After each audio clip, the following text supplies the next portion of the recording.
Emily Carr: Historical Importance to Canada, and the Present-Day Truth and Reconciliation Process. By Karen Colville. Arts and Culture.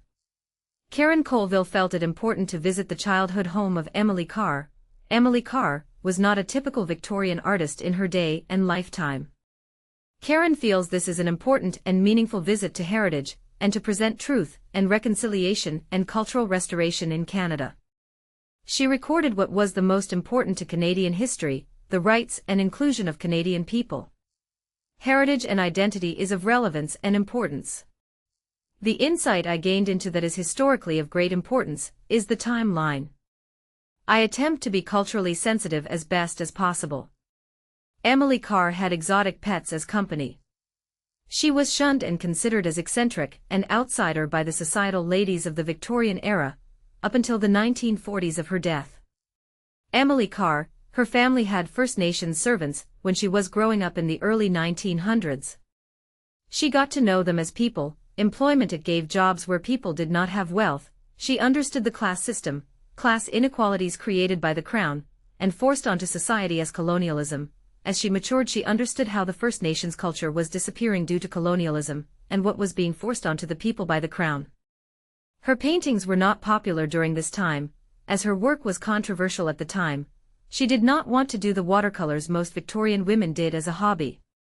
It was her writings, poems and short essays that her paintings were discovered.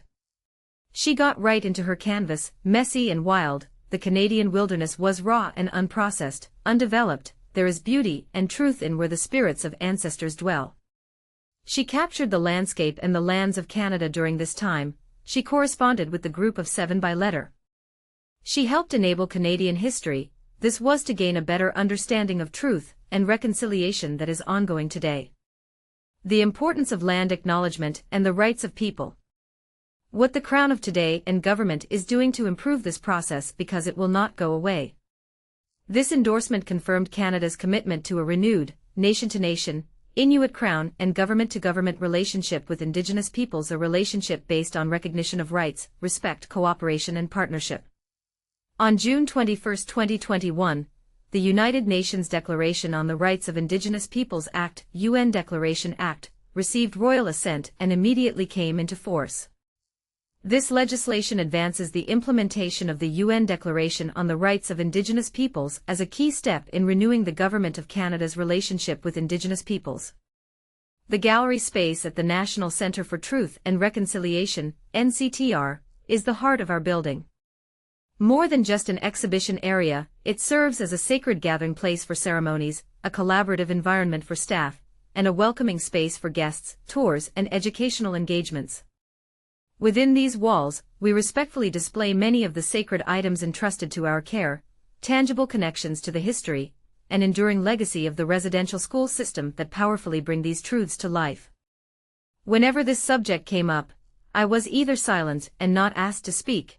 Being an artist gave me the opportunity to explore and better understand this process, and to heal some of the damages history and heritage did, not to erase the dark history of the past, to learn from it. Sort through some of the issues and how colonialism impacts people of today, and how we move forward to thrive and work together. How do we restore relations to empower people? I feel that putting people into guilt and shame as a means to get money or reverse prejudice is as damaging as history was. We need to find fair solutions that work for all people, and we understand and embrace our differences when it comes to opportunities and living a decent standard of life. I felt it important to participate. I personally felt the negative impact of the damages done by the Crown in a number of different ways, and that history was brutal. Emily Carr knew the First Nations culture was disappearing, and she documented it in her paintings. Karen also grew up to honor First Nations, their culture, languages, and how they lived with the land. It took her a lifetime to study, investigate, understand what is an ongoing process that is not simple and straightforward because it involves complexities in international relations. Please understand the cultural sensitivity of the ugliness and violence that resulted from the Crown during this time. The Crown returned to what became Canada, with more explorers and troops, representatives of the Crown that took land by force. The Crown also promised Europeans land. When the settlers had arrived, the First Nations people had no idea what the Crown had done, causing the European settlers hardships in being promised affordable land. It was the Crown, the government of the day, that did all the damage to the people.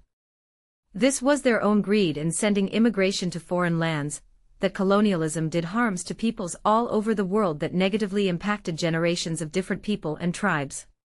Truth and reconciliation is an ongoing process. Some of Karen's ancestors were one of the first people to explore for the Crown. They had fair dealings with the First Nations people. They were not in agreement with the Crown in taking the land by force. My ancestors were not involved with the takeover by force that was imposed from the Crown. Some of them were the original explorers sent by the Crown.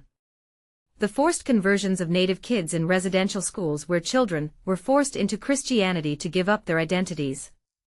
I do not know the extent of the graves of children, as there is no evidence of mass extinction of genocide. I am not saying these atrocities did not exist. There is no evidence they existed on a mass scale. Punishing Canadians for being Canadian is unjust and wrong. This is a wrong approach. There was a lot of violence when truth and reconciliation started in Canada. As a result, it is becoming better as improving as a process. A lot of the influence is coming from the globalists with mass investment. They too need to understand their part, and how they impact the world both positively and negatively in the present day.